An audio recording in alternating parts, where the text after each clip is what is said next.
There are two kinds of people who really understand the road. That's RVers and cowboys. Both live by weather windows, fuel stops, and a deep respect for momentum and margin. Both know that when things go wrong, they don't do it politely or on schedule. And both carry their lives with them mile after mile. Today's conversation sits right at that intersection. Not about gear, not about brands, but about experience, safety, and what happens when two road cultures stop comparing notes and start sharing them.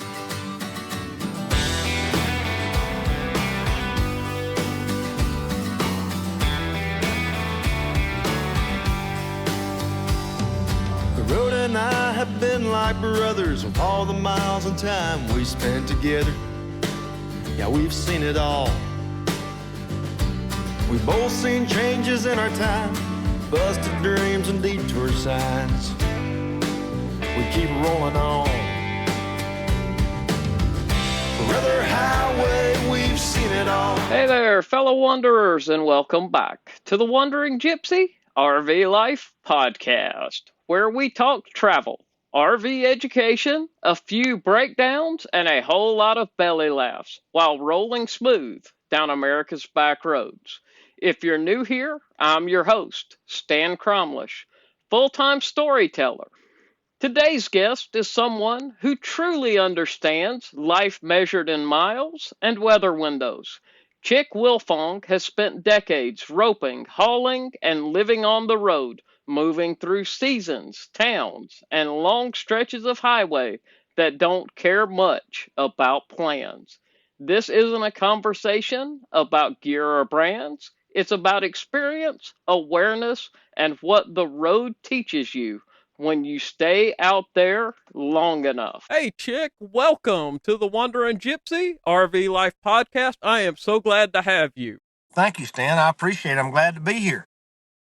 So, I've told you we're going to talk about how RVers travel down the road and also how cowboys and cowgirls travel down the road. But first and foremost, let's have a little bit of your background.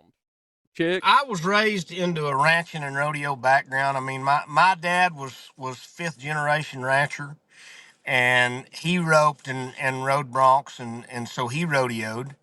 And, it just kind of was in my blood. I was basically raised in the back seat of a truck with my mom and dad going to rodeos. Dad ran a ranch for my grandfather right out of college at Donaldsonville, Georgia, right in the southwest corner of Georgia. And mom was, of course, out here in Texas, and she came down there, and they married, and I came along, and they rodeoed, went to all those Florida rodeos up and down the eastern seaboard, and it was something I was raised into. But as a kid coming up in Georgia, we didn't do a lot of that, and we wound up moving to back to Texas. And when we did, of course, all of a sudden there was a whole lot more opportunities for a young guy to get to rope and rodeo. So I kind of fell in love with it, and it became an obsession and then a passion, and it became a living for several years, and I still rope to this day. In association with your podcast, I mean, I've done it almost every way you can do it, pulling horses up and down the road. Well, I've done it with a living quarters horse trailer. I've done it with a camper on the truck and a bumper pull trailer. I've done it with a bus and a bumper pull. I've done it with a semi with basically a toter home. I've done it every kind of way you can do it. There's different challenges to everything, but it's amazing to me how closely knit the horse people world and the RV world are because of how much time we spend in those things. Right. I'm a full-time RVer, Chick. I go up and down the road. I've got a 36-foot motorhome. It's gas. The only time I hate it is when I have to get into one of those QTs or truck stops to get gas, and the four-wheelers are blocking my pump. Well, I understand. It's kind of like having diesel pickups. they're they're Yeah, always in the way. If you what I guess the Flying J's are the ones that have an RV pump that sits off to its side that has gas in it. Isn't that right? And that they they make it a do, and lot that's the easier. ones I they do. That's the ones I try to use because getting into a Love's or a TA or one of the other ones, they put you right there with all the four wheelers, and it makes it hard. But I wouldn't trade this lifestyle for anything. Um, so quick question: how many tires have you blown out in all your travels? Um, we don't have time for me to count that high, but in all my travel, now I'm running. I told you the other day I'm running a really big, really heavy trailer, and it's a 3 axle trailer, so I've got 6 tires on the ground just on that trailer all the time. Um, Mm-hmm. and I have certainly aged and matured a little bit. So about a year and a half to 2 years, depending on how the tires are wearing, depending on what kind of shape they're in, I'll go on and Mm-hmm. change them. I mean, I try to avoid that now. As heavy as these rigs are now, you blow a tire, you tear something up. I mean, it gets these aluminum fenders on these aluminum trailers. You blow one and it just tears it all to pieces. And you're not just looking at a tire; you're looking at a $750 to $1,000 fender to go along with it. And so, how many have I blown out? Thousands, thousands. No Right. kidding. Right. So, you blow one out on this rig, and it gets western in a hurry, and it gets Yeah. expensive in a Yes, hurry. it does. One of the things I want to talk about is what RVers can learn from cowboys and cowgirls going up and down the road, and then we'll turn this around and what cowboys and cowgirls can learn from RVers because we're all going up and down the road in all kinds of weather. I think the first thing, if you'll let me begin there, the first thing I see is that as cowboys and cowgirls, we've always got a lot of truck. We've got a lot of truck on the road. I see, and of course, I live in Texas, and we're not far. In fact, I can see I-20 from where I'm sitting right now, and I see so many of these half-ton pickups overloaded with a big bumper pull RV. I would caution. I see so many wrecks and so many problems. That's the one thing, at least, that the cowboys and cowgirls have down is by golly, we're gonna have enough truck. And some of us prefer a single rear wheel 1 ton. Some of us prefer a dually 1 ton. Some of us prefer a 3/4 ton. On a smaller trailer. First thing I would want everybody to know is, by golly, have enough truck. If you don't have enough truck, it's too dangerous to play this game. Um, Next, I would say I'll second that. maintenance. Yeah, yeah. Next I'd say maintenance. Maintenance is a big deal. See, we're running. Not only do we have the living quarters, and quite honestly, the people that build our living quarters horse trailers, they must have learned everything they know from the people that build the RVs you guys go in all the time. And to clarify something, I've got 2 travel trailers. One I use for work job sites. One that I have at home that young lady that helps us in the barn stays in, and of course we maintain all of them. But I see a lot. The good things out of those systems arrive into these living quarters trailers as they're built every year, and by golly, those systems are tougher than I thought they'd be. When I first got into a living quarters trailer, or first bought an RV, or first got in a motorhome, bus, what have you, I thought, man, this thing, there's so many moving parts, this thing will never last. And those systems are tough if you'll just do some maintenance. Um, I honestly, I have a mobile RV guy that is great at what he does, and we have a working relationship. And he knows when I call, come a running, But we try to keep our maintenance up to date. That said, I think if a person maintains them, I think if you have enough truck, watch for little things, the little indicators that you have an issue going on. That those are the first things I would tell you I've learned about going up and down the highway because we have we're trying to maintain a horse section of a trailer where, those things can go wrong on it. Plus, we've got the RV. Kind of like I've got a toter home that's a Peterbilt. So I have all the things Hmm. that can go wrong with a Peterbilt and all the things that can go wrong with an RV, and it mixed together. And, you just have to stay on top of that maintenance, I think. I second that because maintenance to me is one of the things that I preach in my education. Yet a little bit of background on me. Back in the '90s, I rode bucking horses, so I went up and down the road cowboying. That's where I met Jerry Todd and others. And I look back and I say, I think how lucky I was with 4 ball tires and a whole lot of prayer. Well, yeah, I mean, I could get into some of the ways I went to the rodeos, and all I'd really wind up with is a don't do that. Just don't do that. I think the thing to say is if, and it's always been an afford type of thing for me. I go in as good a rig as I can afford to go in. I think these living quarters horse trailers and the big nice RVs, all those things, I think it's the type of thing if you can't afford enough truck to pull an RV with, if you can't afford the maintenance and the issues that are going to pop up with the living quarters and horse rigs, please stay with what you can maintain. Stay with what you can take care of. Put your chips together, and hey, when you get to where you can, welcome to our world. But understand, it takes some upkeep and it takes some maintenance. But I would rather somebody be safe than do the wrong thing. Amen. Because I know that I make sure that I maintain this rig. And I think I told you on Monday, I stepped out of the shower and saw water casually running across the floor in my kitchen. Sure, sure. And so I spent all day Monday trying to trace that leak.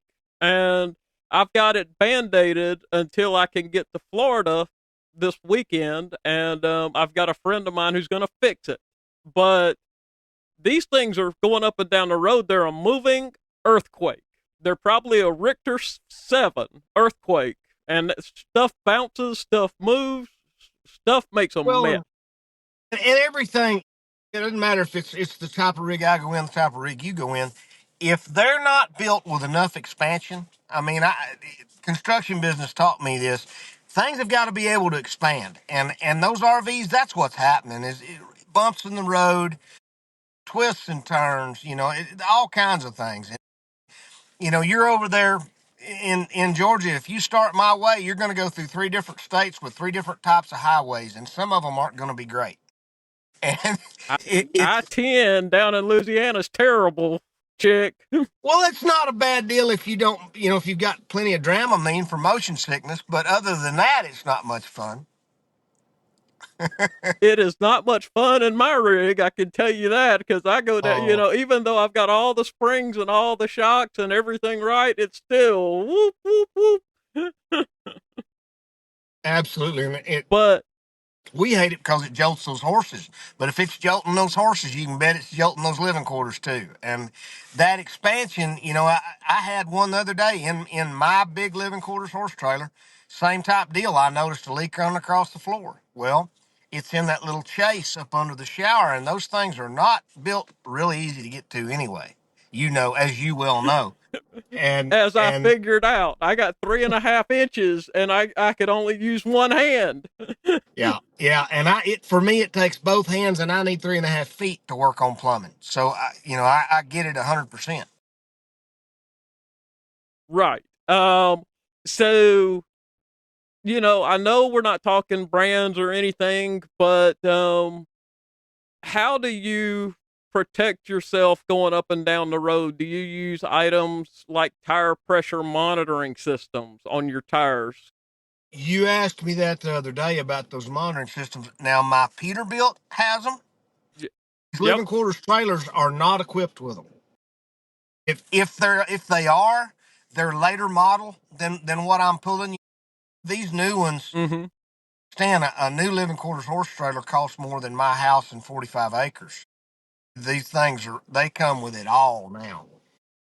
Well, Much like I mean, I see the fancy RVs and I've got a friend that's done very well in the oil and gas business, and he has a bus that is, I mean, top of the line everywhere, and it's a heck of almost $1 million bus. So I understand that these systems are getting better all the time, but I've not even seen a monitoring system on a living quarters trailer. I do see it on some toter homes and some motor homes, but I have not seen it on the trailers. so my motorhome didn't come with a tire pressure monitoring system, but I did add an aftermarket version of that so that I could watch my tires. There are aftermarkets out there, but you know, I kind of feel like that is a level of just being prepared for what can happen going up and down the road. Oh, I do too, and of course, a step further is in those vehicles where air is plentiful, or you can get your hands on it, or so many of us now pulling these living quarters trailers, and I'm sure RVers with the heavy fifth wheel trailers are putting airbags in our trucks anyway. And if you've got a compressor already built on, and you could have a monitoring system on it that would fill or deflate or warn you when something wasn't right, like for instance, my Peterbilt does, man. I mean, that's a great advantage in my opinion because you can get ahead of problems. You can even see an indicator, on hub temperature. I mean, it's just there's so many different things there that helps with. But no, sir, we do not have them on actual living quarters horse trailers right now. Right. And, that's going to what we were talking about. That's maybe one of the areas that those folks pulling horse trailers and living quarters and all of that could learn from RVers, that Hundred sort of percent, thing, 100%. Because that sort of thing. we're no different than a lot of people, but when we get our clean clothes on and we got everything loaded and we're headed out to the rodeo, or we're headed out, say we're going to drive to Las Vegas and we're going to be 2 days on the road going out there because we have to stop and take care of horses. Well, we want to get in the truck in our shorts and our tennis shoes, and we want to just drive comfortable. We really don't want to be on our hands and knees changing a flat in the on the side of the road somewhere if we can help it. So yes, absolutely, that is something we can learn from you guys that do it every day. Yeah. Anything else, you really touched on the thing that I see as well. All these folks pulling these travel trailers and fifth wheels with the F-150 or the Ram 1500. You really Yes. need enough truck if you're going to haul. You really do, especially I see, and I'm just where I live. I'm just east of all the oil field stuff that's going on. Of course, there won't be anybody on your podcast that hasn't seen or heard about the Landman series that Taylor Sheridan has out, and they're filming all over. So we're kind of right on the edge of that stuff. But I see so many guys headed out, out west that don't have enough truck, or I pass untold amounts of them that didn't have enough truck, and they got the fishtailing, and the truck's on its side, and the RV's torn all to pieces. To me, those trailers are not. They're just not weighted proportionally anyway. They build those trailers to fit a floor plan, or they build them to fit convenience. They do not build them to pull, the best. Now they pull good. Don't get me wrong. I think they pull great. They pull a little heavy, but they're tongue heavy enough that, dadgummit, a 1500 or a F-150 just is not enough truck. That if I was going to shop for an RV and I'm driving a 1500 or an F-150 or a Tahoe or a Suburban that's a 1500, whatever, first thing I'm doing is I'm going truck shopping because that's the first thing I'm going to have if I want my family to stay safe. So, Chick, in my book, Rolling Smooth, I talk about this. You you pick the trailer you want first. Pick your trailer first. Then you go buy the truck that will handle that trailer or that fifth wheel. Absolutely. I get going from that direction because, that way you have your specs on your trailer and you know what size truck you need, whether you need, whether a 3/4 ton, a 2500 or F-250 will work for you versus having to go to the 3500 or the 350. Us living in the Right. ranching world and pulling big stock trailers or pulling big flatbed trailers all the time, it's just that much more handy for us just to use those trucks to hook to our 11 quarters horse trailers. So most of the time we're all in 3,500 or 350 dualies anyway. But I Or the understand if you're not coming 4500s. from. Yes, sir. And they've come a long way with those 450s and those 4500s. Before I would have told you, look, that thing's a tractor. Be careful because it will pass everything but a fuel station. And they have got them where they're riding better, where they're getting better mileage. I mean, the first one of those 450s I ever got in was assigned to me when I worked for a friend of mine up in Kansas City. And that thing had a 15-gallon fuel tank on it, and I couldn't get basically out of sight in it. And road rough, all those things. Now, this was early 450s, but now they've come so far. I mean, if you really wanna be overkill with it, or you really have a great big trailer that you want to pull, I recommend them. And in fact, I've got a guy that sponsors me that does those conversions on them. He does it on Hmm. 450s, 350s, whatever, and he does an awesome job. And he's seeing more of a demand for the 450s now than the 350s. So that the market may be shifting that way. I don't know. I know that heavier brakes, heavier hubs, heavier bearings, all that stuff, you can never be wrong with having plenty. I'm kind of an overkill type of fella. So am I. So am I. I am overkill, chick. So one of the other things I talk about, like I said, I've got a 36-foot Class A motorhome gas, but about twice a year I take it over a cat scale to weigh it because there's a gross vehicular weight that you got to stay under, and for this it's 24,500 pounds. If you're like me, you accumulate a lot of stuff going up and down the road. Life will accumulate stuff. I mean, if you can't pass by the little spoons from every state that they sell in those tourist traps, I couldn't help it. I had to say that, Stan. Um, I saw that but yeah, I commercial. mean, There was a with the spoon that's right. collection. Yes, I saw that commercial. That's right. It's out there. But I think that it's important to remember, and I hate to be the Debbie Downer of this, but yes, do what is legal. Go over some scales, see what you're weighing, see what all's going on, and you could just realize that life has collected enough stuff that you got a little heavy. That said, um, you know, be safe. Follow the GVWs on a vehicle. When the DOT pulls you over, if they've gone particular enough to pull over an RVer in a motorhome, they're going to write you a ticket for something anyway. I'm sorry. Right, It's just the way those guys are. right. But, They you know, if they get out their scales and can get you, then it gets extraordinarily expensive that quick. So, yes, I 100% go over the scales. Along with that, I hate to see our state start to require people to have a CDL to drive their Class A motorhome up down the road. And I think that one thing that will really help these state troopers that are seeing these rigs is if we really go the extra mile to stay, riding on good tires, to stay well maintained, to stay looking like we treat them like we care because we do. I think that will help in the long run. 100% it'll help.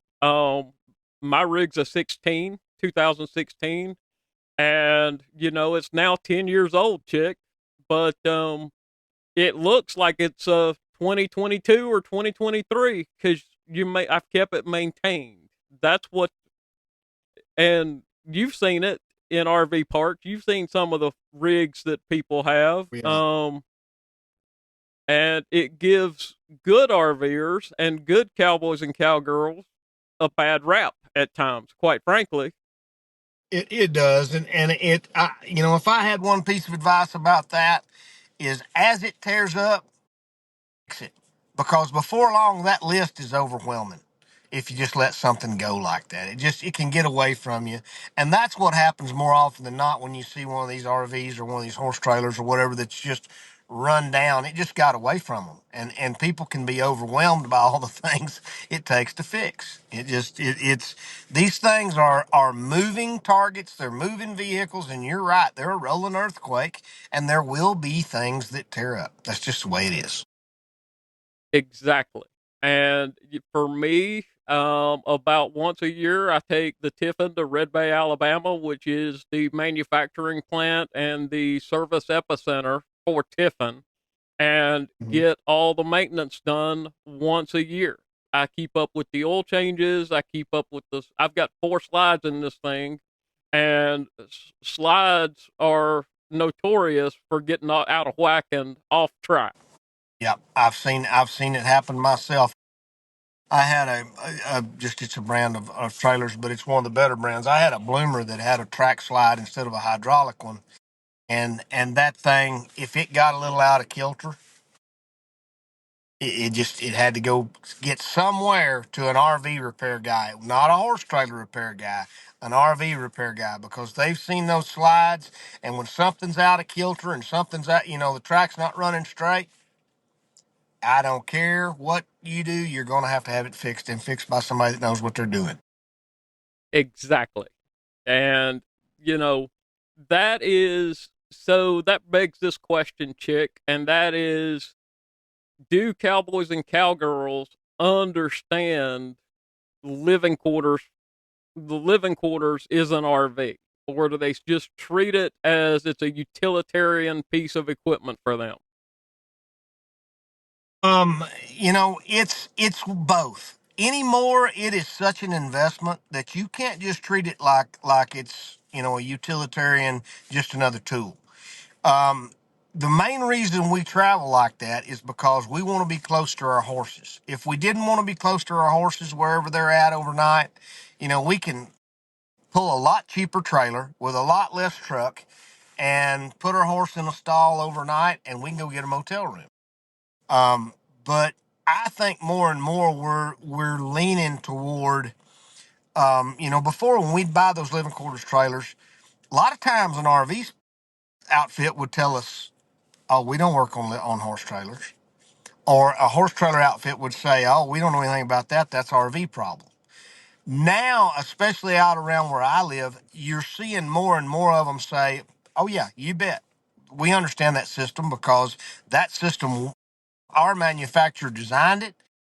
The people that manufacture your horse trailer is just using it. So yes, sir. And we're learning how to be more compatible from the manufacturer standpoint, as from when they build those trailers, we buy them. Well, John Q. Public in Phoenix, Arizona, that works on them all the time, every day, he's not seeing something new on that hydraulic system when it pulls in. He knows that system. He knows our hydraulic jack system. He knows our hydraulic slide system. He knows our air conditioning systems. He knows, you name the system, he knows it, because they've shared that information on how that stuff is built, how it's maintained, and how it's used. Right, right. Um, I'm sure you've pulled into a rodeo grounds or a roping grounds and plugged in. I don't know if you've got a 50 amp or a 30 amp on your living quarters, but you plug It's a in and 30. you can't even run the air conditioner. Oh yeah, a lot of times, there's been but as a whole, I think the people that not only that build our horse trailers are getting better with what they do, but I think the Hmm. people that design these rodeo grounds and put these plug-ins in the stalls and all that stuff, because there's so many of us, now I don't enter a place that I don't think about, okay, stalls and RVs. Where am I going to plug in? Where am I going to put my horses? And most of the venues that we go to anymore, they have them. And if not, nearly all of our trailers. If I went to shopping for a used living quarters trailer right now, I would not buy one unless it had an onboard generator, an onboard gen set where you could run up and down the highway. Right. We're, Right. we're getting better with all of it, but yes, I've pulled in a lot of times that the how strong or how low ampage the poles were, they just wouldn't run me. Didn't matter if it was a 30 amp plug and I'm running a 30 amp, they did not do it correctly, and so it's trickle charging down, and it's going to burn my everything I use. It's going to cause my breakers to blow. It's either going to cause your breakers to blow or you're going to burn something up, which is, Yeah. something. Even these old campgrounds that I've pulled into, before I do anything, I have a little tester that I plug in to Yeah. Amp make meter. sure there's not an open ground or something You screwy bet. going on. Yeah. Yeah, and I really do. I mean, I don't know how many of those old grounds you see anymore like that, but I think people are getting better with the facilities. I think they're getting better with our systems and what they can and can't handle. But you're still going to see that one in a million. So definitely, I think those testers are. I think they're paramount. Because if I go somewhere new that I've never been before, and I'm a little concerned about it, I'll use my tester. Amen. I use my tester and then I plug in my surge protector, which will cut the RV off if there's a problem. So, Mhm. um, that's I use as much. I try to protect as much as I can on my rig with some of these aftermarket products. But and that's just how I was taught, how I was educated. Is if you protect it, you keep it well maintained. If you don't protect it, you could be replacing a whole bunch of stuff. Well, sure, and that's the reason you're running an '06 model that's in great shape too, is because I mean it's the longevity of your investment. And if you don't protect it every direction, I mean it's funny. My living quarters trailer that I have now is an '08. The one I had before that was an '06. Mm-hmm. You know, yeah, they've got some age on them, but they've been well maintained and well taken care of, and I have no problem running them up and down the highway if they've been well maintained. So I think that it always is going to go back to how much you protect it and how well you maintain it. Exactly. And 100%. How well you maintain it, how well you protect it, and how well you make sure that you are safe in what you're going up and down the road. So, I'm heading out of here tomorrow to go to Ocala, Florida, and it's Yeah. 350 miles. But I used to, before I figured out how to get everything right and maintained and keep everything going back in my rodeo days, I'm not even concerned about tomorrow going 350 miles because I know I'm prepared. Yeah. Yeah. I mean, it's different. I say this a lot, but hope is not a tactic. Absolutely not. Hope is not a. One of my managers years ago said, "Hope is not a plan." At all. No, it's not a good way to go, and it's not a good way to have your family all boxed up in one vehicle and have problems. It's just not a good way Right. to go. Right. We've all seen accidents. We all know that accidents can happen. But as much as you can prevent defensive driving, I mean, you go up and down the road every day, you probably see crazy people just like I do. Well, that's because there's more and more of them every day. But yeah, I had this discussion yesterday. I'll be as brief as I can about this. But to put a long story short, my fiance Candace was wanting to learn how to drive my 18 wheeler. So we were on a county road, and she was shifting gears and trying to drive it, and of course panicking and all those kinds of things. What I kept telling her is, when you're in one of these rigs now, give yourself a lot of time. The reason you see so many wrecks, so many problems, is that people don't back off of other people. They're so busy thinking about what kind of a hurry they're in, or they'll wheel around one of these big rigs, and I don't care if it's an 18 wheeler or if it's one of these big RVs. And we're giving, the car in front of us a lot of room, and a car comes around us, whips in front of us, and all of a sudden we've lost that. We have no room. And always be the more courteous driver if you're gonna be hauling these things. And as rodeo cowboys, I don't have to tell you, Stan. I mean, we get in them boogers and we run 85, 90 miles an hour trying to get to the next one, but we do not. We're always careful about our horses because we don't want to be too tight with somebody else. We get out in that hammer lane, and we try to stay away from other people. But I think that, Amen. that anyone watching this that's in one of those little cars that thinks, oh, it's safe just to whip over in front of one of those big trucks or one of those RVs. No, it is not.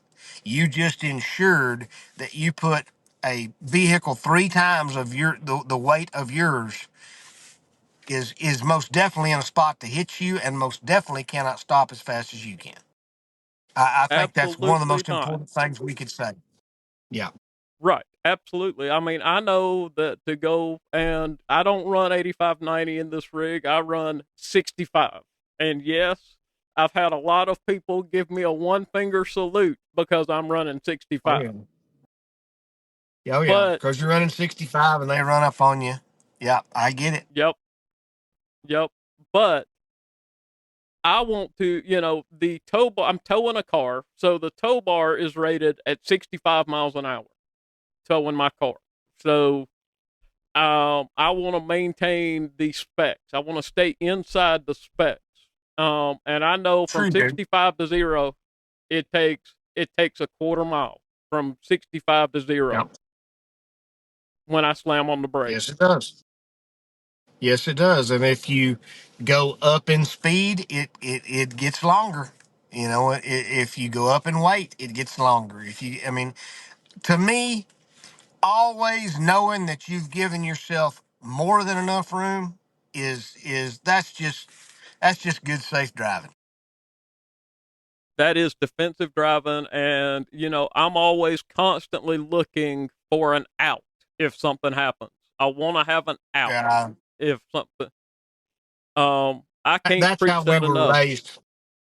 Yeah, that's one of the first things Daddy taught us. You be watching and you be seeing where you would go if it happens. Where is the best place to go? And I'm old enough now that I I'm watching for it all the time. Doesn't matter what I'm driving.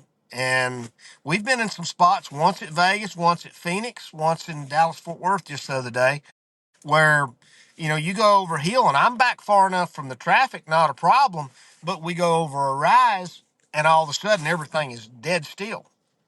And Mm-hmm. yeah, and Mm-hmm. I'm looking where I'm going, and I just go out around them and get stopped out on the shoulder. When the traffic catches up with me, I ease back over and go on. And Candace will say, "Michael, how in the world did you see that coming? I just knew we were going to hit them." I said, always know where your out is. Always know where it Right. is. And, Right.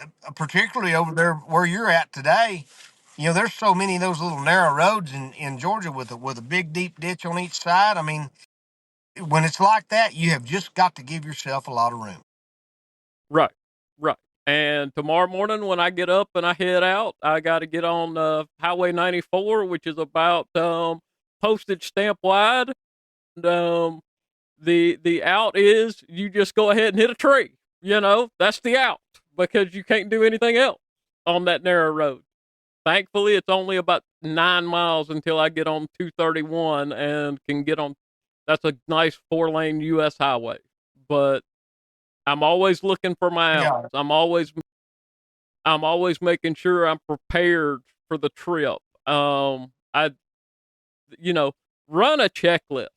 You know that may be something that cowboys and cowgirls can learn when they're going up and down the road. Run a checklist. I've got the slides in. I've got the water set. I've got everything off. The horses are tied properly. Make sure if you go through your checklist, and then by the time you pull out, everything's taken care of. I think we all do, have a mental checklist, if not a physical checklist that we go through before we hit the road. But age and maturity helps a lot, Stan. The older we get, the better we are at checking all those things. I mean, younger people, heck, we've got 18-year-old kids in this part of the country running up and down the highway with, $250,000 living quarters trailers behind them in a dually truck. I mean, I understand that those young people that see us talking about this. Look, y'all, slow it down about everything about towing horses, towing an RV, driving an RV, everything about all of this heavy stuff. Slow it down and make sure. Don't just think you have something done before you hit the road. And if I could stress anything, your horse's safety depends on it. When it comes to the people that are in RV, that they love that hobby, their family depends on it. So, what's more important to you than that? Absolutely. I've been bitten myself for not following my complete checklist. So we all have. And, Oh yeah, we even all at get in a my hurry. age, right, right. And I have caught myself the last time it happened, I left a step stool in Dodge City. Little thing, little thing, Knowing Dodge City but like I do, it may still be sitting there, Stan. it may be at the campsite at the Gunsmoke RV park. It may very well be. But no, I had a problem that morning. I had a slide that wouldn't come in, and it was pouring rain, one of those West Kansas thunderstorms. And I got in a hurry once I got the slide in, got everything hooked up, and just left. But now, when something like that happens to me, what I do is mentally say, slow down. You've still got plenty of time. Slow down. Get Yep. everything right before you pull out. Absolutely. And Absolutely. we all get in panics at times. I mean, even us old rodeo cowboys, we panic. I mean, whether we'd like to admit it or not, we get in a hurry and we panic when stuff doesn't go right. Or we've got to make Sure. that And and performance at and 9 o'clock the next morning. yeah, it's nobody likes to be uncomfortable. Nobody likes to be put in a spot where you can just feel the stress creeping up on you. But we've all been there. We all know that sometimes things just don't go right. And we've all, especially us men, have all bullheaded through something when we could have just slowed down and taken our time, and it would have worked so much better. But Amen. with these rigs, with these rigs, I think that's the key. Slow down. It it ain't worth your life at all. So I agree, chick. Slow down. Well, anything else we want to cover, chick? Stan, I'm here for your pleasure. So anything else you'd like to cover, I'd be glad to. But you know what? I think we covered the most important points of what I see in our side of things. Mm-hmm. We'll cut this out real quick because you've frozen a couple of times, chick. Well, I've got full bars, and I don't know if it's you frozen me looking at you. So I don't know what the heck. Hey, it's recorded pretty good, I think. Well, good. I'm sorry about that. Hey, no problem. It's probably my internet connection because it's just, technology, chick. Technology. Exactly. It is. It is. Well, I appreciate your time, sir. Appreciate everything you're doing. By the way, I want to say I love your morning devotionals. Your devotional with on Monday about troubles hit me Yes, sir. perfectly. Hit me perfectly to Well, thank him for my troubles because I was having that water leak in the shower, and you know, I was upset, angry, frustrated. You know how you get. And but then I I do. heard your I heard your message, and I said, and as I was on my way to Lowe's, I heard your message, and that just made the day so much better, and it made the problem so much easier to handle. Well, I'm thrilled to hear that, Stan. You may be the only person that's listened to it, but I appreciate it. I really do. If it helps one person, then it was worth doing. Well, it's helped me, and I appreciate it. I catch you every morning when you do it, Chick. Thank you, sir. But but I, I want to give you the opportunity to plug what you're doing on social media and what you're doing all around. Well, I am somewhat of a, and believe me, I backed up into it. I didn't just start with that goal, but I'm somewhat of a social media influencer, and um, I've had some changes come along in my life. It started telling wild, dirty jokes and telling old stories that just were old good stories, but I've my walk has narrowed quite a bit, and I'm a lot closer to God than I've ever been, and I try to just share my experiences through reading a daily devotional. Now, whether it's Jesus Calling or Jesus Listens or whatever, and we, I try to discuss the Bible some, and I do nothing that's not Bible based, and I try to just share a little bit of life experience. Mainly, if you want to know the truth, Stan, the person that gets the most out of that is me.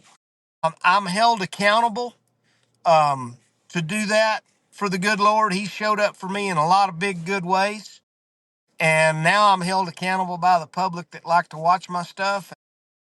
So every day, sometime during the day, I'll get my devotional out and I'll just sit and calm it down and spend a little time with the good Lord and spend a little time with my public, and man, it's been great for me as well as it's been good for some. I hear wonderful stories from people that are really enjoying it, and I don't think any of us cannot benefit from a little closer walk with the good Lord. And you can find me on Facebook at Chick Wilfong or the Wild West with Chick Wilfong. You can find me on YouTube at Chick Wilfong. You can find me on TikTok at Chick Wilfong. You can find me on Instagram at Chick Wilfong. I mean, I'm in all those places. So please come join if you're watching Stan's podcast. I'd love to have you. And Stan, thank you for having me. You're welcome. Thank you for joining us. And this episode will be out Saturday, the 17th is when it will go out. Um, it'll Very go out good. a week from Saturday, and I will tag you in it when I post it on Facebook, Instagram, YouTube. But I want to thank everybody for riding along with me. What I try to do in this podcast is share stories, share RV trials, tribulations, crossover with cowboys and cowgirls, and really try to educate the public on what this RV lifestyle is all about. I'm not a I'm not a big influencer yet, but I try and I believe in RV education, because if we're educated, we don't make the mistakes of those who don't know. And when I got started, I didn't know what I didn't know, but I learned real quick. It costs a lot to get to live like a carny, doesn't it? It does. It does. It costs a lot to go up and down the road. And the circus never ends, Chick. To quote No, it Sid doesn't. No, it MacFarlane. doesn't. Well, That's right. thank you, sir. I appreciate you coming on. Thanks for riding along with me. If you enjoyed today's episode, don't forget to subscribe, leave a review, and share it with a fellow wanderer. You can find more stories, photos, and videos at Wandering Gypsy rvlife.com. And if you'd like some behind-the-scenes extra, including that video with Ned Ledoux, head over to Patreon and join my campfire circle. And before I sign off, I want to give a quick shout out to a few folks who help keep this podcast rolling. Techno RV, they've been my go-to for RV gear, from water filtration to GPS and everything in between. You can find their products through my affiliate link at technorv.com. Trust me, they'll help you adventure more and worry less. My Patreon community, you're the heart of the Wandering Gypsy RV Life Campfire Circle. If you'd like to get video episodes, bonus stories, and behind-the-scenes content, come join us. And finally, my good friend, Doug Simcox, and his podcast, Beyond the Chutes. If you love rodeo history, cowboy storytelling, and the legends of the arena, you'll want to give it a listen.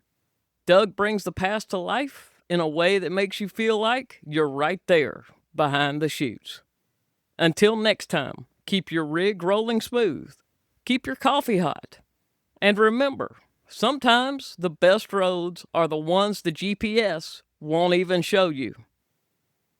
And not all who wander are lost. Brother Highway, we've seen it all. Through the wind and the rain and the snowfall. And no matter how far out I roam, I need you, brother, to get me home.